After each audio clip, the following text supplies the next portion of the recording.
What's up, everybody? Thralls Metal here once again. I'm Necrotic Nick, and I have yet another album review for you. In fact, a debut full-length. We are going to go over the latest album from Tormentor Tyrannt, Excessive Escalation of Cruelty. This also comes out on the 25th of January on Everlasting Dispute Records. This band formed in 2020 in Finland. This is their first full-length. They did have a debut EP, which I went over in a collection update years ago now. This band features current and former members of Corpsest and Solothus, and this is just straight up old school death metal. But alright, when I hear Finnish death metal, there's a particular sound that I think of, like, bands like Convulse, early Amorphous, early Sentenced.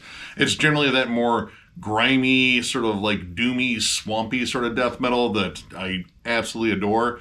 This band does not sound like that. This band sounds, honestly, decidedly more Floridian, and specifically, kind of like Deicide. And honestly, like a little bit of Slayer in there too, which, I mean, if we're talking about Deicide, we're talking about very thrashy death metal. Honestly, it kind of kicks off in a very Hell Awaits-esque sort of vibe. Like you have, like a droning sort of ambience. There's like dive bombs going on. There's demonic chattering, and then you hear like the bass come in, and all of a sudden you're getting into kind of that like opening groove to Hell Awaits, where it's just stomping and it's chuggy, and it kind of builds in tension, and then it goes right into Capital Pain, which is a thrashy barn burner. And I could pretty much say thrashy barn burner for like every track in here because it would be accurate. These songs are fast, they're explosive, and as soon as you hear the vocals, you'll definitely get that Deicide comparison, because they kind of have that Glenn Benton-esque roar, but they're fiercely layered, like, much like Deicide anyway.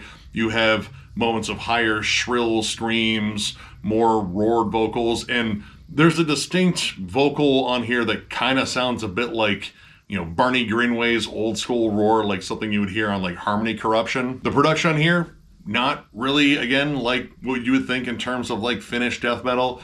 It's more crisp and gritty rather than swampy and sludgy, and that kind of just works with how fast this goes. Like, this is a lot of like machine gun riffs, like sinister tremolos, blast beats. There are very few moments on here where it legit slows down for a minute. And that kind of works with the pacing of this album, because it moves fast, and this album goes by really quickly. While it does have 9 tracks, it is only 26 minutes long. Most of these songs just fly by, riff your face off, and then it is on to the next track, which will likely do the same thing. You do get solid pockets of groove, of course. Tartarian, Iron Grip, Torture, Divine, Pit of Anguish. There's good stomping moments where they kind of just slow down a little bit, like at least the rhythm does. Like the riffs on here never really stop chugging, whether it's just, again, that machine gun chug, that kind of like thrashier bite, or like these sinister tremolos that are occasionally harmonized. There's not like a tremendous amount of like big harmonized riffs that kind of,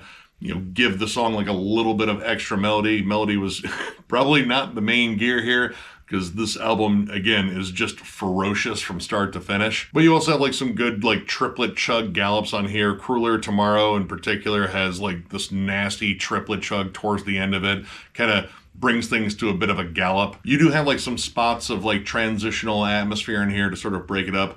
Not, too much. Pit of Anguish has like a long atmospheric end to it, which, I don't know, I think it kind of hangs on there too long. And for a song that's like maybe a scratch over 2 minutes, I don't know, like I kind of felt like they kind of like wrote themselves into a corner and then just like, all right, well, we can just use this to just go into the next track. Tartarian Iron Grip, though, does have some like fun vocals on it. Like you get this very long, drawn out, ghastly scream, and even some like demonic laughter in there, because the vocals are almost like percussive on here. Like they are that kind of like steady Glenn Benton-ish sort of roar, where it really kind of like locks on in the riff and just kind of finds like a fun but aggressive cadence where it's like da da da da da da da da da, and that works. And I mean, it's worked for Deicide for years, and I mean, I can't imagine it wouldn't work for a band that's, like really influenced by Deicide. Now, while most of the songs in here are very short, like most of them are like a scratch above 2 minutes, you have a couple that are, a little bit over 3 minutes, and then you have 2 songs that are the longer songs, and they're just longer because they are over 4 minutes. But having a little bit of extra time in a song, I feel like, there's like some room to explore some dynamics, because a lot of these songs really kind of latch onto a particular sound, kind of do a particular thing and do it very aggressively, and then again, they're out. But Crueler Tomorrow probably is one of the biggest standout tracks in here because it has like a legit build-up to it. A lot of these songs just detonate, like right away, in your face, no real time to kind of get ready. They're just like, hey, we're blasting, we get a double time stampeding groove now. We're yelling about Satan and torture and gore. Crueler Tomorrow actually builds the song a little bit though.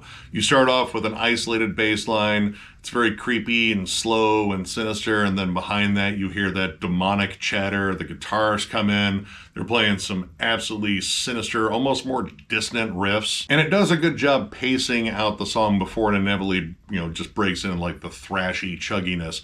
But because there is a little bit of a build there, the song actually stands out. And there's some really fun riff changes in there that are just like a little bit more like intricate or technical. Honestly, it reminded me a little bit of like Angel Corpse, though not quite that technical, but it had like just like a little bit of a blackened atmosphere to it. I really like the galloping chugs at the end of that song too. It really kind of closed out the song very powerfully. But the two songs that are over 4 minutes are definitely, I would say, like more dynamic overall, not only because, they feel like they kind of tried some different stuff in there, but they also have a little bit more room to breathe because a lot of these songs, again, very short. Cosmic Wild Hunt in particular, I think is a big standout.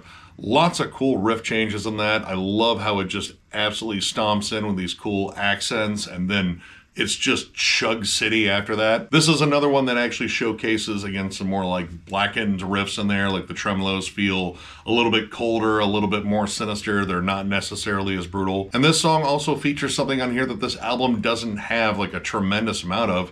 There's some like legit melodies on here. As I said before, there's not like a tremendous amount of like big standout harmonized riffs. And when it comes down to leads, well, all right, there's leads, but they're kind of like the very straightforward like death metal lead where it's just squeals, dive bombs. There's occasionally some more melodic flourishes, but for the most part it kind of just sticks in that gear. This song actually has like some legit kind of like hooky melodies for a little bit, and it doesn't like diminish the savagery one bit. The other longer song on here is the closer, Heavy Death Bombardment, which admittedly, yeah, it's got some cool riff changes. It's raucous, it's explosive, it's vicious. It's kind of everything that, well, I mean, most of these tracks are. You get the machine gun riffs, you get the sinister tremolos, you get some groovy breakdowns. But towards the end, I feel like it kind of gets stuck. You get stuck in this repeated riff and this repeated vocal refrain, which isn't necessarily bad, but it didn't feel like the way to close out this album. Like, it kind of just peters out and fades out to like more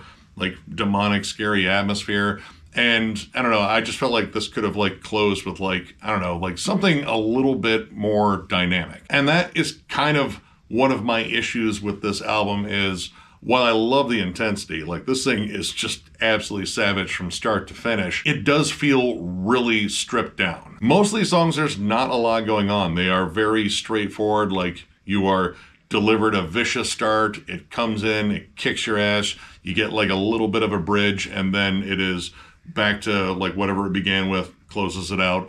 That's kind of the style on most of this. And again, I feel like a lot of this is very close to like Deicide, and I would say like Malevolent Creation, that again, like thrashy Floridian death metal. But I feel like even those bands did like a little bit more with the songs overall to kind of, open them up a little bit, show off a little bit more character. A lot of these songs kind of run together a bit. It's very singular in purpose, nothing subtle at all about this album. It's ferocious as hell, but it's also very familiar, and it's one of those styles where I feel like I've heard it done maybe just like a little bit better in the past. Now again, if you've watched this channel for any period of time, I do love meat and potatoes death metal. That's kind of what I cut my teeth on. But I feel like even like, regular meat and potatoes death metal bands, there's ways to make these songs stand apart a little bit without doing something that comes across as like overtly technical or proggy, or hey, whoa, they're leaving death metal altogether. But sometimes you can strip out too much in terms of a sound and you're not leaving very much meat on the bones. And again, at like 26 minutes, this is a very short offering.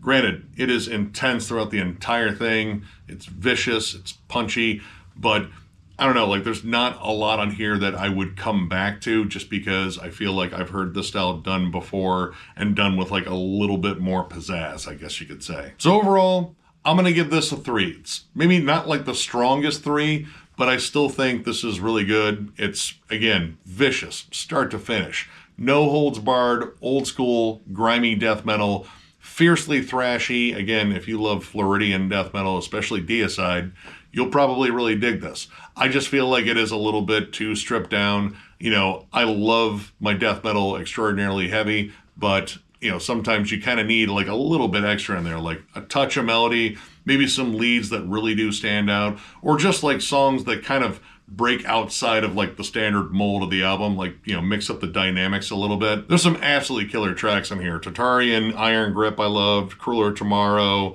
Cosmic Wild Hunt, Pit of Anguish I think is a banger too. So I'm definitely not saying this is a bad album, but it does feel a little too ordinary at times. Still though, again, if you're a big fan of Deicide, definitely check this out. Also like Malevolent Creation, I would say maybe Cannibal Corpse too, and honestly like a little bit of Angel Corpse as well. Check it out, give it a whirl. Who knows, you might really dig it. So, if you enjoyed this review, give it a thumbs up, and if you are new to the channel, subscribe, because we do stuff like this all the time. We also have memberships. They are only 99 cents, and our lone perk is doing members-only streams, which we will be getting back to again as soon as Jammin' John is feeling better. Again, he's been battling a virus. He's on the mend now. He's doing much better, but I want to give him a little bit of time to heal, and we can figure out what the hell we're going to talk about, which I'll probably put up a message. And I don't know, we'll kind of decide whether or not we're going to have a subject or we're just going to sit around and shoot the shit, which either one should be a lot of fun. Anyway, that is the way to support the channel more directly. We also have our store, thrallsmetal.com, with our t-shirts and hats. That is linked down below in the video description. And of course, if you'd like to become a member, there is a join button somewhere. And of course, most importantly, thank you guys so much for all of your support, the likes, the comments, all that. Tons of stuff coming up. We're eventually going to get back to doing more reviews because eventually the release schedule is going to pick up because it's been kind of bare bones here for a bit. We also have the Motley Crue ranking coming up, which we shot, well, by the time you see this, yesterday. And after that will be the At the Gates ranking, which I'll be just happy not to be listening to Motley Crue for a while. Or ever again, actually. Yeah, collection updates, States Metal, you know, some discussion stuff too. A lot of stuff planned for you guys. So one more big thank you because you guys are awesome, and we will catch you later.